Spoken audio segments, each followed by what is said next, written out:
I went from riding the bench on JV to having a real shot in the NFL. And there is an interception by Hunter Reynolds. Not because I was the most talented. Hunter Reynolds reels it in. Early interception by the Aggie defense. Not because I got lucky. Escapes the pressure, throws near side. Hunter Reynolds. But because I made 3 changes that rewired the way I thought about everything. Most players, they never figure this out. And that's why they never make it. Today, I'm gonna tell you guys the 3 things that changed in my life that changed the trajectory, not only of my football career, but my life in general. And for the people that are truly looking to improve, stick around till the end because I have something that's gonna help people just like you. The first thing I changed was I stopped caring about the outside noise. So for those of you that don't know my backstory, I went to Don Bosco Prep at the time, one of the top high schools in the country. We had just come off of winning a national championship, so it was a super competitive program. Now, I was an undersized kid, and a lot of people told me I was never gonna play there. So as I'm going through the early stages of my career, I'm on the bench, and guys that are in my hometown, they're making plays on the field. Now me, I'm seeing that and I'm starting to think like, oh, people are giving them praise, they're winning accolades, they have film. Me, everyone's like, yo, why are you not playing? Like, what happened? Like, you know, I have to explain myself. And I'm just like, oh man, like I feel like a failure at this point. And I've had a lot of you tell me you feel pretty similar. You know, you'll have people making fun of you for not playing on JV as a junior. And I'm not gonna lie, it's hard. It really gets to your mental. And once your mental's affected, your on-field play is gonna suffer as well. And it didn't help that guys I was training with, guys in my class at other schools, they're starting to get offers, they're starting to get stars, and I'm just there like I can't even get invited to a camp. But the one thing you truly have to realize is that everyone is running their own race. Like some people, they might be running 100, some people at 200, you might be running a marathon. So whatever race you're running, you have to worry about the pace for that race. Like if your pace is a 5-minute mile running the 100, that's not that good. For the marathon, phenomenal. And if you look at that in terms of on the field, some guys are gonna get off to crazy hot starts in their career. They're not really gonna develop from there, and they're just not gonna pan out. You could be someone who's a late bloomer, late developer, you just keep getting better and better and better each day. Then by the time you reach the end of your senior year, you realize that, holy shit, like I'm better than everyone else. There were a ton of guys who had more stars than me, more offers, more accolades. By the time I got to the end of my college career, well, I had a much better football career overall than them, when at the time in high school, it didn't seem like that was gonna be the case at all. Now, I'm not saying that to put anyone down. What I'm trying to get at is you have to understand that you don't have to put external pressure on you by what everyone else is doing. Worry about what you're doing, worry about running your race, and with that pressure lifted off your shoulders, you're just gonna find your play improving dramatically. The second thing I started doing was playing to my strengths. Now, I was never the fastest guy in high school. Didn't mean I wasn't trying to improve that, because I was, but the reality was I just was not a burner. So early in my career, I'm looking at guys that are running 4.4s, 4.5s, and I'm like, you know what? I'm gonna try and do everything that they do. So in workouts and camps, I'm like, you know what? Let me run goals, let me run posts, when that just really wasn't a strong suit of my game. But the one thing I always did was I was a super hard worker on my technique, so my technical skills were really good. And once I kind of realized that, that's when it's like, all right, you know, I'm not gonna be running goals, running posts. I'm gonna run more digs, I'm gonna run comebacks, I'm gonna run curls, routes like that. And once I started really showcasing that, it's like, oh wow, this kid's a really good route runner. Now, were there some coaches that were like, oh, your lack of speed is gonna prevent us from recruiting you? Yeah, but my goal was even just getting on the field. So in playing to my strengths and getting on the field, I became a super reliable receiver. I had a great connection with our quarterback, and as a result, I was our team's leading receiver. Now, this is not me saying to not try and improve. This is me saying there are gonna be things you're great at that other people are not great at. There are gonna be things that other people are great at that you're not great at.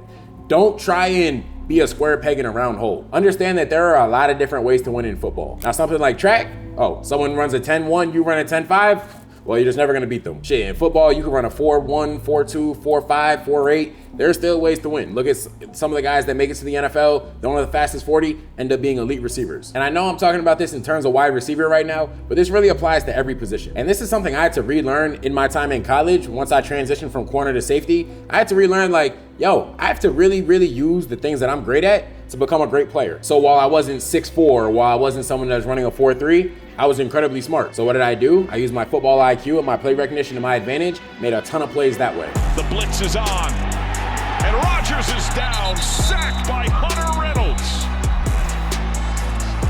Has pressure, steps out of it, looks to the far side of the field. McPherson is there, tipped up. Hunter Reynolds nearly comes away with the interception. Good job by Reynolds tracking that down. He had it in his sights, and now he goes down at the goal line. Hunter Reynolds playing center field on that one, just spied it, was able to settle underneath it and make the catch, almost like a fair catch. Oh, and tripped up finally before he could break free. Hunter Reynolds saved the touchdown.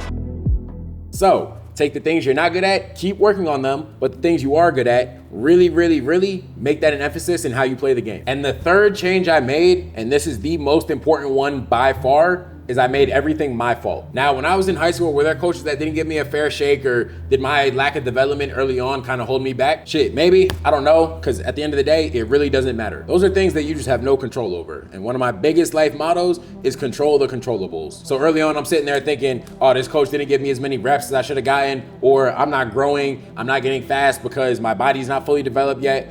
And in doing that, what you actually do is you start losing focus on the things that you can actually be doing to get better. So once I really sat down and was like, all right, I'm not gonna worry about the coaches, I'm not gonna worry about my development, what can I be doing? That's when it's like, you know what? I missed this block in practice, or I dropped this pass when I should have caught it, or I had a bad release off the line in this rep. And once you start becoming laser focused on those things, you'll just notice how much quicker you improve. So next time in your head, you're like, yo, my coach isn't giving me a fair shake. Because you would be surprised how many times a guy's like, oh man, coach, he's really not messing with me. Then you go through and watch the practice, it's like, well, you had bad effort on this play. Oh, you were jogging on this play. Oh, you ran the wrong route, or you ran the wrong coverage on this play. So a lot of times guys, they don't take the internal look at themselves and they want to blame all the external factors. Well, all you're really doing is creating excuses that are gonna hold you back. And for those of you that are younger watching, as you get older in life, you'll realize that there are a lot of people in life that just blame every external thing and never really take an internal look to work on themselves. Because at the end of the day, that is the only way to become the best version of yourself. This is a specific one I wanna touch on, but there'll be a lot of guys who will, say something along the lines of, oh, he made a mistake and I made a mistake, but coach only took my reps away. That is the completely wrong way to be thinking about it. That is exactly how you never become successful. Like, you should be working for perfection in your own right, not worried about, oh, I'm doing a little bit better, I'm doing as good as someone else because they messed up, so now I can mess up. No. If someone else is messing up, you just need to elevate your game and make it so you're doing as well as you can. And the only way you can do that is by focusing on yourself, not on all the external factors. Now, changing 3 things about your life might sound super simple, but when I tell you that those 3 simple things really altered the trajectory of not just my career, but also my entire life and just how I think about things now off the field, when I tell y'all it's super important, it changed everything. So I touched on it in the intro, but I'm someone that was under-recruited, overlooked. I know what it's like to have a dream and you can just kind of feel it slowly fading away. And if you're someone going through that right now, I built something for you. It's called the Blueprint Mentorship, and it's not just training and tips. It's everything I wish I had when I was someone that was feeling lost and frustrated. Essentially, it's you working with me one-on-one to craft a plan that is catered to you and your goals. So if you're someone that's serious about achieving greatness, click the link in the description to apply. Now, for this first go around, I'm only gonna be able to work with 20 athletes. So once you apply, if you're accepted, act fast because spots might not be there anymore. I'm also gonna link the Blueprint ebook for those of you that just need a guide in achieving your goals. But for most guys, their mindset is really the thing holding them back. So once you change that, you'll be amazed at how far you can go.